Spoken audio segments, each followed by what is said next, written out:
दोस्तों, मेरी शादी होने के बाद मेरे ससुराल में मेरे जेठ जी ही थे जो मेरे से अच्छे से बातचीत करते थे।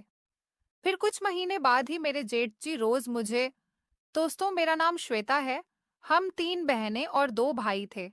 मैं सब भाई बहन में सबसे छोटी थी। मेरे सारे भाई बहनों की शादी हो चुकी थी। मेरी एक बहन की डिवोर्स हो चुकी थी क्योंकि उसका पति उसे बहुत ज्यादा मारता पीटता था। इसलिए अब वो ससुराल से मायके में ही रहने लगी थी। अब सिर्फ शादी से मैं ही बची हुई थी। मेरे पेरेंट्स मेरे साथ-साथ मेरी तलाकशुदा बहन का भी रिश्ता देख रहे थे, लेकिन तलाकशुदा होने की वजह से उसके रिश्ते नहीं आ रहे थे। मेरी तलाकशुदा बहन मुझसे 1 साल बड़ी थी और उसकी शादीशुदा जिंदगी पूरे 1 साल ही चल सकी थी। मेरी उम्र 25 साल हो गई थी। अभी तक मेरी शादी नहीं हो रही थी। अगर मेरा कोई भी रिश्ता आता, तो ना जाने ऐसा क्या होता कि लड़के वाले खुद ही इनकार कर देते थे। मेरा आस पड़ोस से भी कोई रिश्ता नहीं आता था। मैं देखने में बहुत खूबसूरत थी, लेकिन फिर भी मुझे कोई पसंद नहीं करता था। मेरे अंदर कोई कमी नहीं थी, बस मेरा रिश्ता नहीं लग पा रहा था। मेरे माता पिता इस बात से बहुत परेशान हो गए थे। और तो और वो जल्द से जल्द मेरी शादी भी करना चाहते थे, जबकि मेरे सारे बड़े भाई बहनों की शादी जल्दी जल्दी हो गई है और सभी की ससुराल अच्छे और अमीर परिवार के हैं। ना जाने मेरे ही साथ ऐसी क्या दिक्कत थी कि कोई भी मुझसे अपने बेटे का रिश्ता करने के लिए तैयार नहीं था। एक बार तो मेरी मम्मी के दोस्त अपने बेटे का रिश्ता लेकर हमारे घर पर आई थी। उन्होंने मुझे शादी में देखा था, तभी देखते ही मुझे पसंद कर लिया था। मेरी मम्मी को उम्मीद थी कि वह जरूर मुझे अपने घर की बहू बनाएंगी, पर जब वह हमारे घर आई और उन्होंने मुझे देखा, तो उन्होंने फौरन ही रिश्ता पक्का कर दिया। सारे मोहल्ले में यह बात फैल चुकी थी कि आज मेरे रिश्ते वाले आए हैं और मेरा रिश्ता फाइनल होने वाला है। 2 दिन ही गुजरे थे कि मेरी मम्मी के दोस्त का फोन आया और उन्होंने कहा कि हमें माफ करना, हम तुम्हारी बेटी को अपने घर की बहू नहीं बना सकते। यह कहकर उन्होंने रिश्ता खत्म कर दिया। मेरी फ्रेंड्स भी मुझसे सवाल करती थी कि तुम्हारी शादी ना होने की क्या वजह है। ये सब कुछ तो मुझे भी नहीं पता था। मैं अपने भाई बहन और अपने मम्मी पापा से इस बारे में सवाल करती, तो वह मुझे कुछ नहीं बताते थे, क्योंकि मुझे बुरा लगता था कि कोई मुझसे रिश्ता नहीं करना चाहता है। मेरी तरह ही मेरी उस बहन का दुख भी था, जो बेचारी शादी होने के बाद भी दोबारा तलाक लेकर मायके आ गई थी। मेरा खूबसूरत होने का भी कोई फायदा नहीं था। जब कोई मुझे अपने घर की बहू ही नहीं बनाना चाहता था, तो फिर ऐसी भी खूबसूरती का क्या काम। मेरे माता पिता ने मोहल्ले भी बदल कर देख लिया था, फिर भी मेरे साथ यही सब कुछ लगा हुआ था। मेरी उम्र निकलती चली जा रही थी। वह तो अच्छा था कि मैं खूबसूरत थी, इस वजह से ज्यादा मेरी उम्र के बारे में पता नहीं चलता था। मेरी माँ भगवान से बहुत प्रार्थना करती थी कि उनकी एक ही तो बेटी रह गई है, अब उसकी भी शादी हो जाए और वह अपने ससुराल में सुखी रहे। मैं अपने माता पिता को अपनी तरफ से बहुत परेशान दिखती थी। पेरेंट्स को तो अपने बच्चों की फिक्र होती ही है।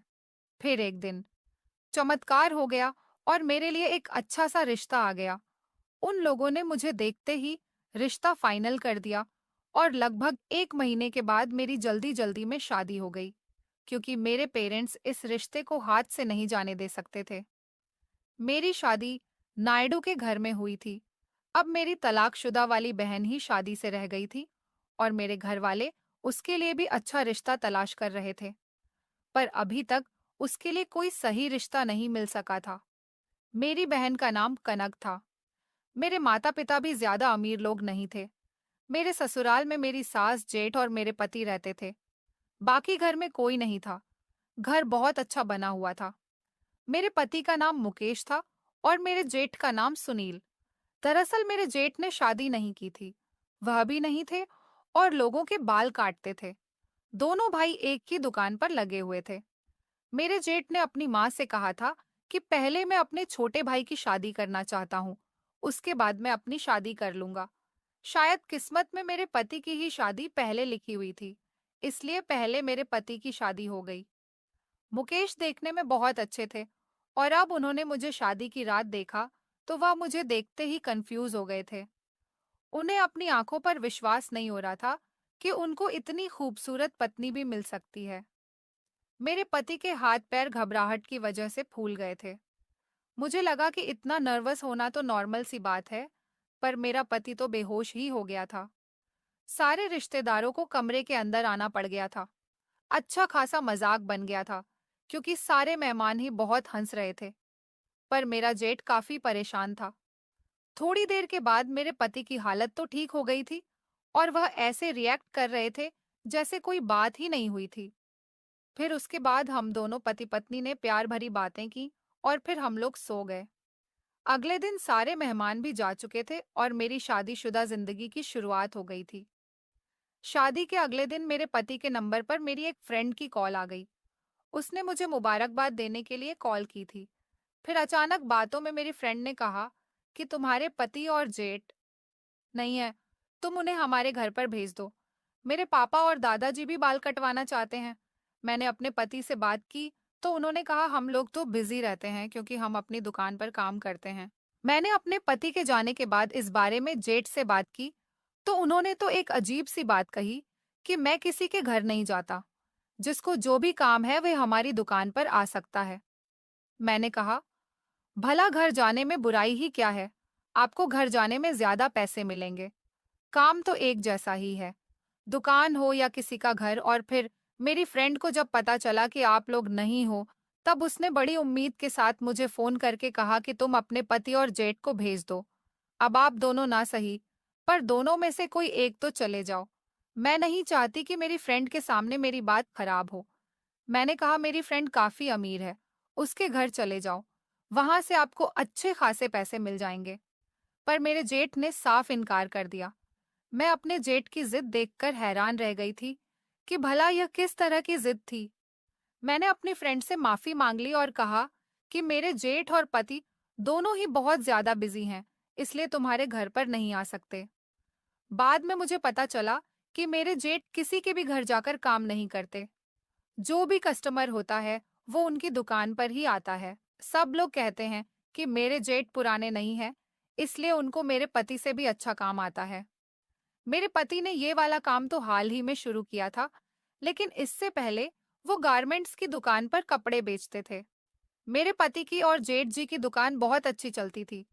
उनके पास काफी सारे कस्टमर आते थे, इसलिए वो दोनों भाई मिलकर दुकान संभाल रहे थे। फिलहाल ये बात तो खत्म हो गई थी, पर इस घर में काफी ज्यादा सुनसान थी। मैं सारा दिन घर में अकेले रहकर बोर हो जाती थी। मेरी सास मुझसे ज्यादा बातचीत नहीं करती थी।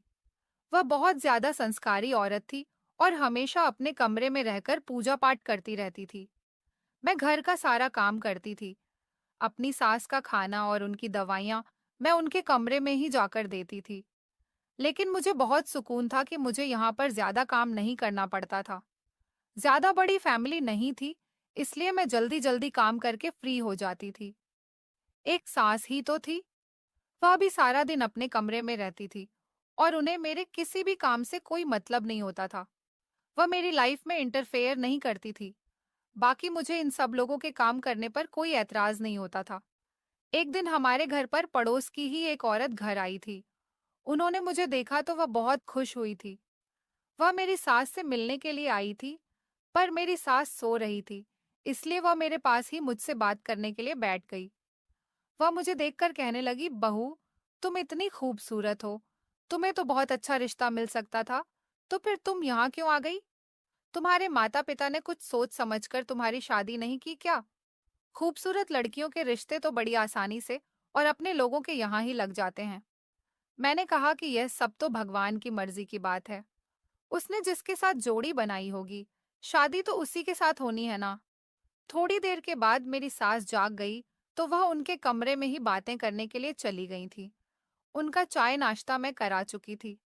उस पड़ोसन के जाने के बाद मेरी सास ने मुझसे कहा कि ऐसे लोगों से बचकर रहना। यह इधर की बात उधर करने में बहुत माहिर है। मैंने भी अपनी सास से कहा कि ठीक है। रात को मेरा पति घर आ चुका था। उन्हें खाना दिया तो उन्होंने मुझसे खाना खाते खाते एक दो बातें की। उसके बाद कमरे में सोने के लिए चले गए थे। मेरे पति के साथ जब से वह बेहोश होने वाला हुआ था, वह मेरे करीब नहीं आ रहे थे। बस दूर दूर से ही मुझसे बात करते थे। उन्हें डर था कि वह कहीं फिर से बेहोश ना हो जाए। मैंने उस दिन के बाद से इस टॉपिक पर कोई बात नहीं की थी। पर इस घर में मेरे लिए टाइम गुजारना बहुत मुश्किल हो रहा था। मुझे नई नई शादी वाली कोई फीलिंग ही नहीं आ रही थी। न पति कोई प्यार मोहब्बत कर रहा था, न सास मेरे साथ ज्यादा बातचीत करती थी, और न ही मेरा पति मुझे कहीं घर से बाहर घुमाने फिराने के लिए ले गया था। मेरे पति और जेठ सुबह को अपनी दुकान पर जाते और शाम को 6:30 बजे तक घर वापस आते थे। मेरे पास करने को ज्यादा काम नहीं होता था, और कोई ऐसा काम नहीं था जिससे मैं थोड़ा अपना ध्यान बटा पाती। भगवान ने मुझे सूरत और शक्ल तो बहुत अच्छी दी थी, लेकिन हुनर मेरे अंदर कोई भी नहीं था। ना मैं ज्यादा पढ़ी लिखी थी, और ना ही मुझे सिलाई कढ़ाई जैसा कोई काम आता था जो मैं घर बैठकर कर लेती। एक दिन मैंने अपने जेठ को देखा। वो अपने काम से आते ही फोन में बहुत बिजी थे, जैसे कोई जरूरी चीज देख रहे हो। मैं अपने जेठ के पीछे जाकर बैठ गई कि चलो मैं यहाँ धूप में बैठकर सब्जी काट लेती हूँ। पर जैसे ही मेरे जेठ को महसूस हुआ कि मैं उनके पीछे बैठ गई हूँ और मेरी नजर उनके फोन पर पड़ सकती है, वह वहां से उठकर फौरन ही चले गए और दूसरी तरफ दीवार से टेक लगाकर बैठ गए। मैंने अपने जेठ से बड़े प्यार से कहा, भैया मुझे भी दिखाइए, जरा आप मोबाइल में क्या देख रहे हैं? यहाँ तो घर में देखने के लिए टीवी भी नहीं है। तो मेरे जेठ कहने लगे कि इसमें तुम्हारे देखने जैसा कुछ नहीं है। मुझे अपने जेठ पर बहुत गुस्सा आया। मेरे पति के पास भी तो स्मार्टफोन नहीं था। उन्होंने तो पुराने जमाने का कीपैड ही अपने पास रखा हुआ था। वह कहते थे कि मुझे टाइम नहीं मिलता है मोबाइल चलाने का। मैंने उनसे कहा था, लेकिन मेरे पास घर में काफी टाइम होता है। मैं ज्यादातर फ्री ही रहती हूँ। मुझे स्मार्टफोन दिला दो। पहले तो उन्होंने मना कर दिया, लेकिन जब मैंने उनसे बहुत जिद की तो कहा कि मैं अगले महीने ला दूंगा। मैं इस बात से बहुत खुश हो गई थी। एक दिन मुझे पता चला कि मेरी मोहल्ले के दोस्त की शादी है, और उसने मुझे मेरे घर आकर इनवाइट किया था। वह मेरे मोहल्ले की दोस्त थी, लेकिन मैंने अपने पति से कहा कि वह मेरी बहुत पक्की सहेली है, ताकि वह मुझे उसकी शादी में जाने की परमिशन दे दे। मेरे पति ने मुझे शादी में जाने की परमिशन दे दी, और मैं खूब अच्छे से तैयार होकर उसकी शादी में चली गई थी। हम लड़कियों के लिए यही तो एंजॉयमेंट होती है, जबकि पति हमेशा यही समझते हैं कि हम उनको दिखाने के लिए तैयार होती है। जबकि असल बात तो ये होती है कि हम लड़कियां एक दूसरे को दिखाने के लिए अच्छी तरह से तैयार होती हैं कि किस किस के पास ज्यादा अच्छे कपड़े हैं और कौन ज्यादा खूबसूरत लगती है। और मैं तो पहले से ही बहुत खूबसूरत थी, और शादी में भी वही हुआ। सब लोग मुझे देखकर बातें कर रहे थे कि इसकी शादी हो गई और किससे हुई है, और कौन है इसका पति। मेरे पति शादी में नहीं आए थे क्योंकि उनके पास टाइम नहीं था। कुछ औरतें आपस में बातें कर रही थी कि कौन है इतना हिम्मत वाला, किसने इस बिगड़ी हुई लड़की से शादी कर ली। वह बेचारा कौन है? उन औरतों की बातें मुझे समझ नहीं आ रही थी, और उनकी बातों से मेरा दिल जल रहा था। उनकी बातें मुझसे बर्दाश्त नहीं हुई, और मैं जल्दी ही घर पर आ गई थी। मैंने खाना भी नहीं खाया था। मेरे पति ने पूछा कि शादी में क्या क्या किया, तो मैंने कहा कि बहुत मजा आया। सब लोग मेरी तारीफ कर रहे थे। सब मुझे ही देख रहे थे कि मैं आपकी पत्नी हूँ, और इतनी प्यारी बस आपको ही नजर नहीं आती, और आप मुझसे दूर दूर रहते हो। मेरे पति ने कहा कि अब दूर नहीं रहूंगा। तुम सच में बहुत खूबसूरत हो। आज पहली बार मेरे पति ने मेरी तारीफ की तो मुझे बहुत अच्छा लगा था। अब मेरी जिंदगी के दिन अच्छे गुजर रहे थे। पति की नजदीकियां बढ़ने लगी, तो मैंने उन्हें बताया कि न जाने क्यों सब लोग मुझसे दूर दूर भागते हैं। कुछ लोग तो मुझे देखते ही अपने आप बातें करने लग जाते हैं, जबकि मेरा तो कोई सीक्रेट भी नहीं है। कोई मेरा ऐसा नहीं है जिसको मुझे किसी से छुपाना पड़ता। मेरे पति ने कहा कि अच्छा चलो छोड़ दो इन बातों को, और अच्छी बात है कि किसी ने तुम्हें पसंद नहीं किया, वरना मेरा क्या होता। अब मेरा पति मेरे साथ ठीक था, तो सब कुछ ठीक ठाक ही चल रहा था। पर मेरा जेठ बहुत ही अजीब इंसान था। पता नहीं उसे किस बात का घमंड था। उनकी शक्लो सूरत भी बस नॉर्मल सी ही थी। रंग तो उनका बहुत काला था, और मेरे पति काफी गोरे चिट्टे थे। उनकी बहुत ही अजीब हरकतें थीं, और मेरी तो समझ नहीं आता था कि वह शादी क्यों नहीं कर लेते, जबकि उनकी काफी उम्र हो गई थी। वह तो हाथ मुंह धोकर मेरे पीछे पड़ गए थे। मेरी हर बात पर नजर रखते थे। ऐसा लगता था उनकी आंखें मुझ पर ही टिकी रहती हैं, जैसे वह मेरी किसी बात को पकड़ने की तलाश में है। पर ऐसा क्यों था? मैं तो ऐसा कोई काम नहीं करती थी। वह तो किसी जासूस की तरह मेरे पीछे पड़े रहते थे। जबकि शादी के शुरू के दिनों में ऐसा कुछ भी नहीं था। फिर अचानक मेरे जेठ को ऐसा क्या हो गया था? वह तो मेरा जेठ सारी रात मोबाइल पर लगा रहता था, कमरा बंद करके सोता था, जबकि उनका क्या काम था कि वह कमरा बंद करके सोए। कभी कभी दोनों भाई आपस में साथ बैठे होते और मेरे बारे में ही बातें कर रहे होते थे। मैंने अपने जेठ की जुबान से अपना नाम सुना था, जबकि उनको ऐसा क्या काम था जो वह मेरे पति से मेरे बारे में बातें कर रहे थे? क्या वह मेरे पति को मेरे खिलाफ भड़का रहे थे? लेकिन इतना सब होने के बाद भी मेरा पति मेरे साथ कोई ऐसी वैसी हरकत तो नहीं करता था। इसका मतलब कि हर बार मेरे जेठ का प्लान नाकामयाब हो जाता था। धीरे धीरे मुझे अपने जेठ से नफरत होने लगी थी, क्योंकि बड़ी मुश्किल से तो मेरे पति के साथ मेरा रिलेशन ठीक हुआ था और वह हमारी खुशियों के पीछे पड़ गए थे। आखिर वह ऐसा क्यों कर रहे थे? एक दिन तो बहुत ही अजीब हुआ था, और वह यह कि आधी रात को जब मेरी अचानक से आंख खुली तो मेरे पति बिस्तर पर मौजूद नहीं थे। मुझे बहुत ज्यादा प्यास लग रही थी और मैं पानी पीना चाहती थी, लेकिन कमरे में पानी नहीं था और मेरा पति भी कमरे में मौजूद नहीं था। मैंने बाथरूम में देखा तो बाथरूम का दरवाजा भी खुला हुआ था, मतलब कि मेरा पति वहां पर भी मौजूद नहीं था। मैंने बाहर जाने के लिए दरवाजा खोलने की कोशिश की तो मैं दंग रह गई थी कि दरवाजा नहीं खुल रहा था। बाहर से किसी ने दरवाजे को बंद कर दिया था। मैं हैरान रह गई थी कि यह क्या, किसी ने आधी रात को मुझे कमरे में बंद कर दिया। मैंने बुरी तरह से चिल्लाना शुरू कर दिया और दरवाजे को भी दोनों हाथों से पीटना शुरू कर दिया, धक्के देना शुरू कर दिया और जोर जोर से चीखने लगी कि दरवाजा खोलो, दरवाजा खोलो। थोड़ी देर के बाद मेरे पति ने ही दरवाजा खोल दिया था। मैंने देखा कि मेरे पति और जेठ दोनों ही कमरे के बाहर आंगन में बैठे हुए थे और शायद मेरा पति उसी के साथ बैठकर कोई बातचीत कर रहा था। लेकिन मुझे कमरे के अंदर बंद करने की क्या जरूरत थी? मैंने कहा कि यह सब कुछ क्या हो रहा है? बाहर से दरवाजा किसने बंद किया था? मेरे पति ने कहा कि वह मुझे आदत पड़ी हुई है कमरे से बाहर निकलते ही दरवाजा बंद करने की, इसलिए मैंने गलती से कमरे के दरवाजे को कुंडी लगा दी। चलो, मुझसे गलती हो गई। मैंने कहा, आपने कमरे का दरवाजा अंदर से बंद तो कर दिया, लेकिन आप इस टाइम पर बाहर क्या कर रहे हो? क्या बात है, कोई परेशानी है क्या? तो उन्होंने कहा कि नहीं, कोई परेशानी नहीं है। मैं भैया के साथ थोड़ी देर बैठ गया था, लेकिन दोनों की शक्ल से लग रहा था कि मेरे पति मुझसे झूठ बोल रहे हैं और ऐसा लगता था कि यह दोनों मेरे बारे में ही बातें कर रहे थे। तभी तो इन्होंने मुझे कमरे के अंदर बंद करके बाहर से दरवाजे की कुंडी भी लगा ली थी, ताकि मैं उन दोनों की बातें ना सुन लो। मेरे पति ने कहा कि तुम जाओ, मैं आता हूँ। मैंने कहा कि मुझे प्यास लगी है। उन्होंने कहा ठीक है, मैं तुम्हारे लिए पानी लेकर आता हूँ। वह जब पानी कमरे के अंदर लेकर आए, मैंने पानी पी लिया और कहा कि ये आप क्या कर रहे हो? मुझे बताते क्यों नहीं हो?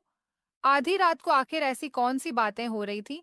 तो वह कहने लगे कि तुम्हें पता तो है ना कि हम दोनों मिलकर घर चलाते हैं, तो बस घर खर्च की ही बातें कर रहे थे। ऊपर से माँ का भी ख्याल रखना होता है। बस यही सब बातें कर रहे थे और कुछ नहीं। मैंने कहा 11 बजे तक तो आप मेरे साथ सो गए थे। आधी रात को उठकर आपको यह बात कैसे याद आ गई कि आपको बातें करनी है? यह बात भला सुबह भी तो हो सकती थी ना? और मुझे कमरे के अंदर बंद क्यों किया आपने? ऐसे कोई अपनी पत्नी को कमरे के अंदर बंद नहीं करता। आपने जानबूझकर मुझे बंद किया। मेरे पति की शक्ल से लग रहा था कि वह मुझसे झूठ बोल रहे हैं, लेकिन उन्होंने बात बदल दी और कहा कि नहीं, मैंने तुम्हें जानबूझकर बंद नहीं किया और नींद नहीं आ रही थी, तो मैं उठकर बाहर चला गया था। देखा तो भैया भी जाग रहे थे। बस हम दोनों बातें करने बैठ गए। यह तो कुछ गलत नहीं हुआ। तुम तो बात के पीछे ही पड़ जाती हो। चलो सो जाओ। अब मैं हैरान थी कि एक तो मेरे पति गलती कर रहे थे और ऊपर से गुस्सा भी मुझ पर ही हो रहे थे। फिलहाल मैं भी सो गई थी, लेकिन इसके बाद मुझे ठीक से नींद नहीं आई थी। सुबह तक मैं सोचती रही कि यह लोग आपस में क्या बातें कर रहे थे। अब मैं नोटिस कर रही थी कि अक्सर मेरे पति और जेठ आपस में कोई ना कोई बातचीत कर रहे होते थे और मुझे लगता था कि बात मेरे बारे में ही हो रही है। एक बार मैं अपनी एक फ्रेंड से बात कर रही थी। वह मेरे घर आई थी। जब मैंने उसे पूरी बात बताई कि किस तरह से शादी से पहले लोग मुझसे दूर भागते थे और कोई भी मुझे अपने घर की बहू बनाने के लिए तैयार नहीं था, जबकि मेरे अंदर कोई कमी नहीं है। मेरी फ्रेंड ने कहा कि औरत के अंदर एक कमी ऐसी होती है, इसके बारे में उसे कभी कुछ पता नहीं होता। शायद उसे बाद में पता चलता है। तुम भी तो कहीं बांझ नहीं हो गई। हो सकता है तुम्हारे माता पिता को इस बारे में पता हो और उन्होंने तुम्हें इस बारे में बताना ठीक नहीं समझा हो, क्योंकि तुम बच्चा पैदा नहीं कर सकती हो। लोग औलाद के लिए ही तो शादी करते हैं, और हो सकता है कि तुम्हारे अंदर यह कमी हो। उसने मुझे किसी की कहानी बताई थी कि एक 10 साल की उम्र की लड़की थी और उसे बचपन में ही पता चल गया था कि वह कभी माँ नहीं बन सकती, और फिर उसकी शादी भी नहीं हो रही थी। मेरे दिल में भी यही डर था, क्योंकि मेरी शादी को भी तो 8 महीने हो गए थे और अभी तक मेरे पास भी कोई बच्चा नहीं था। लेकिन अचानक से मेरी तबीयत खराब हुई। मैं अपनी सास के साथ डॉक्टर के पास चली गई थी, जिसकी दुकान करीब में ही थी। उन्होंने मेरे कुछ टेस्ट करवाए और बताया कि मैं प्रेग्नेंट हूँ और माँ बनने वाली हूँ। यह बात सुनकर मेरी सास बहुत खुश हो गई थी, क्योंकि यह मेरी एक ऐसी फिक्र थी जो कि अब खत्म हो गई थी। इसका मतलब यह था कि एक औरत की हैसियत से अब मेरे अंदर कोई कमी नहीं थी। फिर लोग क्यों मुझसे दूर भागते थे? ये बात मुझे आज तक समझ नहीं आई थी। डॉक्टर ने मेरा चेकअप किया और उन्होंने बताया कि आपका दूसरा महीना चल रहा है और आपका बच्चा बहुत कमजोर है, इसलिए आपको अपना बहुत ख्याल रखना होगा। घर आते ही सबसे पहले यह बात मैं अपने पति को बताना चाहती थी, लेकिन जब मैं और मेरी सास घर आए, तो मेरे जेठ घर में बैठे हुए थे और फिर से अपने मोबाइल में बिजी थे। मेरी सास रास्ते में से ही मिठाई का डिब्बा लेकर आ गई थी। उन्होंने आते ही पहले मेरे जेठ को मिठाई खिलाई। उन्होंने कहा कि माँ, आखिर यह मिठाई किस बात के खिला रही हो? मेरी सास ने खुशी खुशी उन्हें ये गुड न्यूज सुनाई और कहा कि अब तुम ताऊजी बनने वाले हो और इस घर में तुम्हारा भतीजा भतीजी आने वाला है। मैंने अपने जेठ की तरफ ताना मारते हुए कहा कि बस माँ जी, इतनी खुशी मत मनाओ। कहीं ऐसा ना हो कि मेरी खुशी को किसी की नजर लग जाए। यह कहते हुए मैं कमरे में चली आई, क्योंकि मुझे वैसे भी अपने जेठ पर बहुत गुस्सा आ रहा था। पति को मैंने अपने जेठ से कॉल करवा के बहाना करके घर बुला लिया था कि घर में खाने को कुछ नहीं है, खाने का सामान लेकर आ जाओ। जब वह सामान लेकर आए तो मैंने उन्हें ये खबर सुनाई। वह बहुत ज्यादा खुश हुए थे और उन्होंने बाहर जाकर यह बात अपने भैया को बता दी। वह भी बहुत खुश हुए थे और उनको आशीर्वाद देने लगे थे। मैंने अपने दिल में सोचा कि मेरे जेठ को मैं अच्छी नहीं लगती, तो मेरे बच्चे कैसे अच्छे लगेंगे। हमारे घर में खुशियां ही खुशियां झूमने लगी थी। मेरी सास ने मेरी नजर उतारी और उन्होंने मेरे पति को बताया कि बहू को कमजोरी है, इसलिए उसे अपना बहुत ख्याल रखना होगा। मेरे पति ने कहा कि घर के सारे काम छोड़ दो, अब तुम्हें आराम ही करना होगा। मेरी सास कहने लगी, बहू, जब तुम नहीं थी तब भी मैं घर का सारा काम करती थी। अब तुम आराम करोगी और सारे काम मैं खुद ही कर लिया करूंगी। तुम बस खाना बना देना, बाकी का सारा काम मैं खुद कर लूंगी। बस तुम आराम करो। इतने सालों बाद मेरे घर में बच्चों की किलकारी गूंजने वाली है। मैं अपने ससुराल वालों की इतनी मोहब्बत देखकर बहुत ज्यादा खुश हो गई थी। लेकिन फिर अगली रात कुछ ऐसा हुआ कि मुझे ऐसा महसूस हो रहा था जैसे मैंने कोई सपना देख लिया हो, जैसे मैं अपने कमरे से बाहर निकलकर गई थी, लेकिन सुबह उठी तो यह सिर्फ सपना ही था। अगले दिन जब मैंने अपने जेठ को सुबह का नाश्ता बनाकर दिया, तो मेरे जेठ ने मुझसे कहा कि श्वेता, अब मैं परेशान हो गया हूँ, ऐसा मत किया करो। अब तो तुम माँ भी बनने वाली हो, अब तुम्हें सारी बातें समझनी चाहिए। मैंने कहा, भैया, ये आप कैसी बातें कर रहे हो? उन्होंने मेरी किसी बात का कोई जवाब नहीं दिया और वह इतना कहकर वहां से उठकर चले गए थे। मुझे समझ नहीं आ रहा था कि वह आखिर किस बारे में बातें कर रहे थे कि अब तो ये सब कुछ मत करो, मैं तंग आ गया हूँ।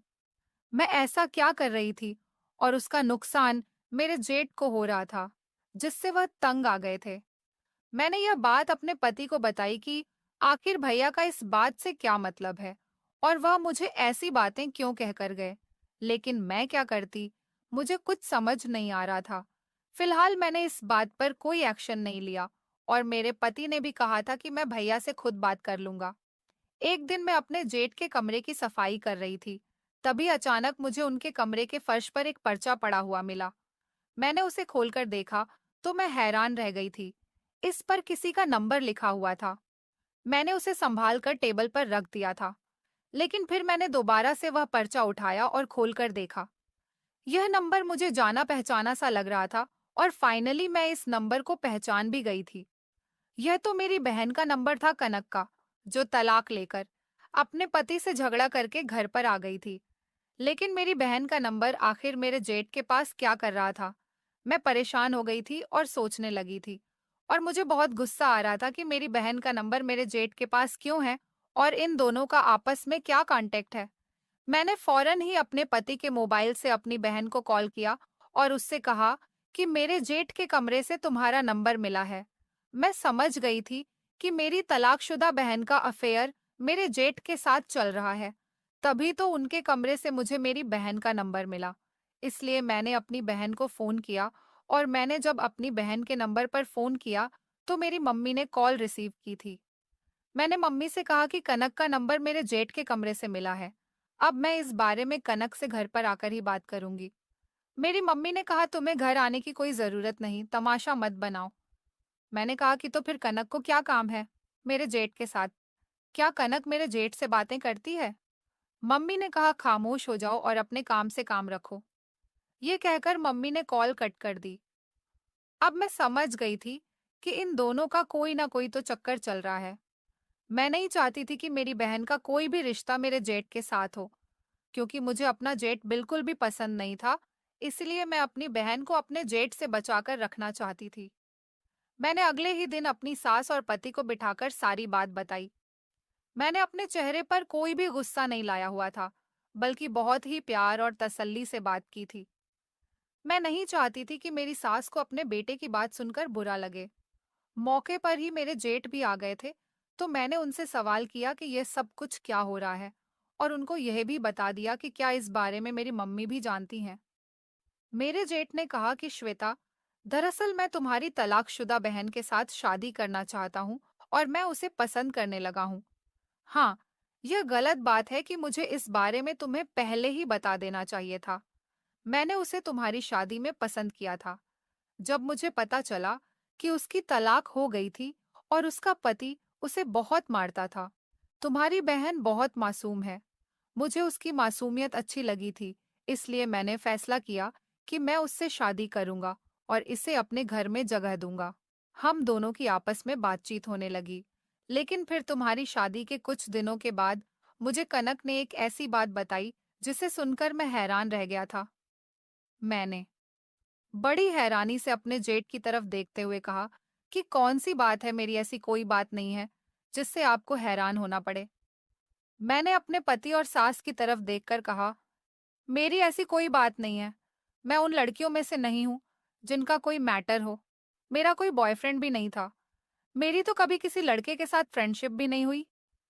मैंने अपने जेठ की तरफ रिक्वेस्ट करते हुए कहा कि बताइए कि मेरी बहन ने आपको क्या बताया है जिसकी वजह से आप हैरान हो गए हो, और मुझे पता है कि आप मेरी बहन के कहने की वजह से ही मुझ पर अपनी नजर रखने लगे थे।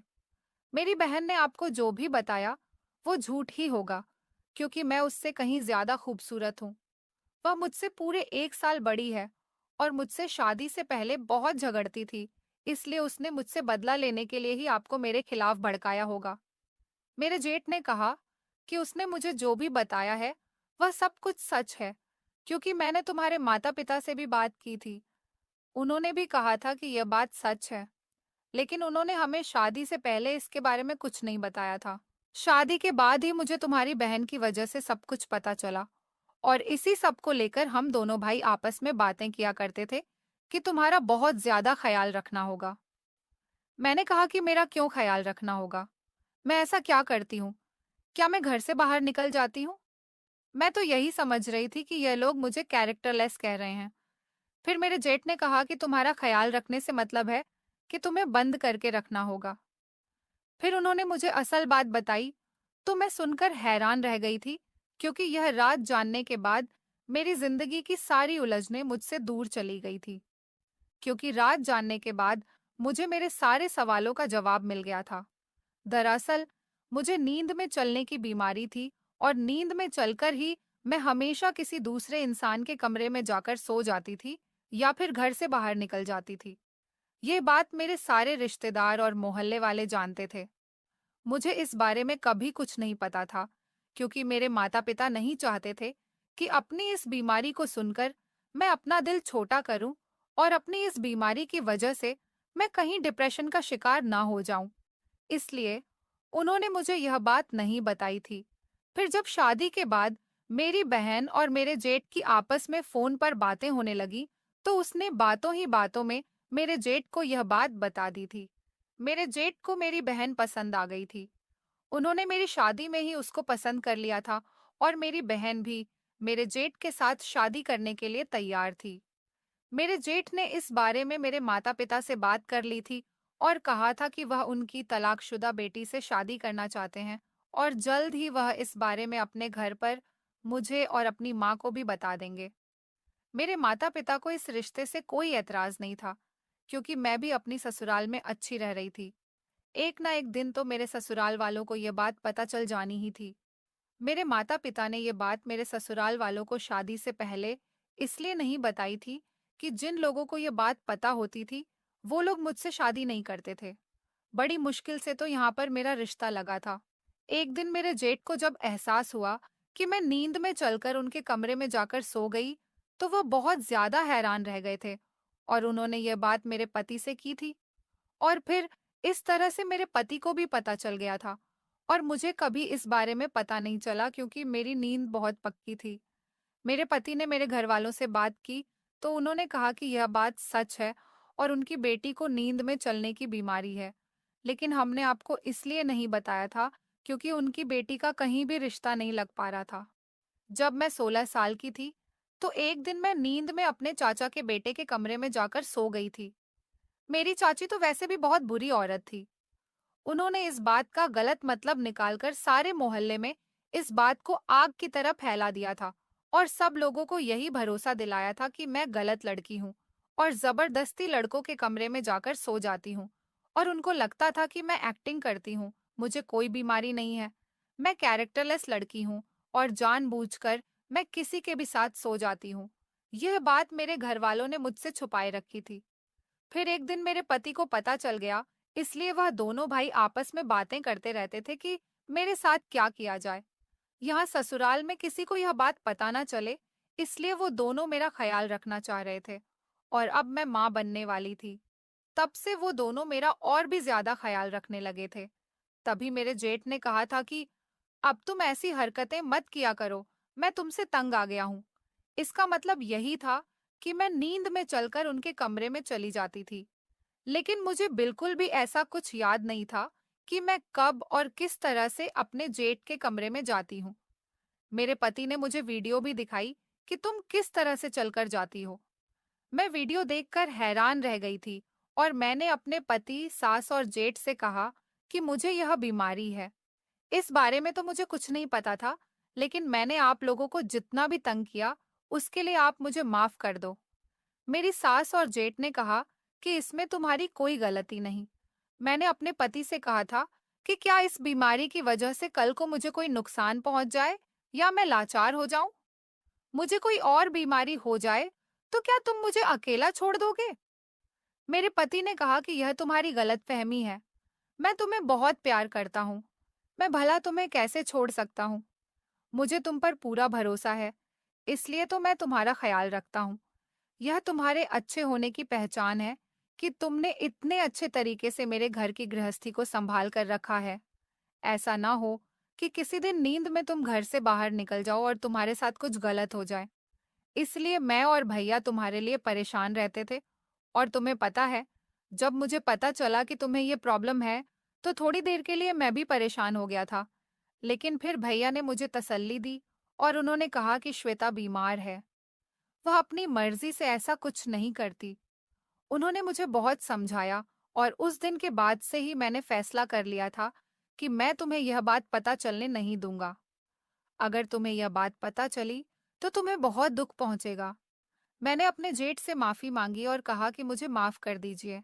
मैं आपके बारे में बहुत बुरा सोचने लगी थी और मैं कनक से भी माफी मांग लूंगी, क्योंकि मैं सोचती थी कि कहीं उसने आपको मेरे खिलाफ भड़का तो नहीं दिया। लेकिन आप लोगों ने तो मेरा घर बचाया है। मैंने अपने पति से कहा कि अब मैं नींद में चलूं तो आप मुझे फौरन जगा देना, ताकि मुझे पता चल जाए और इसका कोई इलाज हो सके, और मैं भी इसका इलाज करवाना चाहती हूँ। इसलिए अगले दिन ही मेरा पति मुझे डॉक्टर के पास लेकर गया। डॉक्टर ने कहा कि आपकी यह बीमारी जल्दी ही ठीक हो जाएगी। अक्सर ऐसा होता है कि नींद में चलने वाले इंसान को अपना कोई होश ही नहीं रहता। जबकि मेरी यह बीमारी तो काफी सालों पुरानी थी, पर भगवान की कृपा से मेरी यह बीमारी बहुत जल्दी खत्म हो गई, क्योंकि मेरे ससुराल वालों ने मेरा बहुत ख्याल रखा था। मेरी सास बहुत अच्छी औरत थी और मेरे जेठ ने भी मेरा बहुत ख्याल रखा था। अब वक्त था तो सिर्फ मेरे बच्चा पैदा होने का। किसी तरह से 9 महीने पूरे हो गए थे और मैंने एक नन्ही सी परी को जन्म दिया था, जिसे देखकर मेरे घर वाले बहुत खुश हुए थे। मेरी सास तो फूली नहीं समा रही थी, क्योंकि भगवान ने उन्हें कोई बेटी नहीं दी थी। मेरे पति ने कहा था कि इस दौरान मैंने हर रात तुम्हारा बहुत ख्याल रखा है, लेकिन भगवान की कृपा से तुम एक रात भी नींद में नहीं चली हो। धीरे धीरे तुम्हारी यह बीमारी बिल्कुल खत्म हो गई। अब एक एक करके हमारी जिंदगी में खुशियां आनी शुरू हो गई थी। मेरी तलाकशुदा बहन का भी घर बस गया था। मेरे जेठ के साथ उनकी शादी बहुत धूमधाम से कर दी गई थी। अब हम दोनों बहनें अपने ही परिवार में बहुत ज्यादा खुशी खुशी रहते हैं। दोस्तों, उम्मीद करती हूँ आपको हमारी कहानी पसंद आई होगी। धन्यवाद।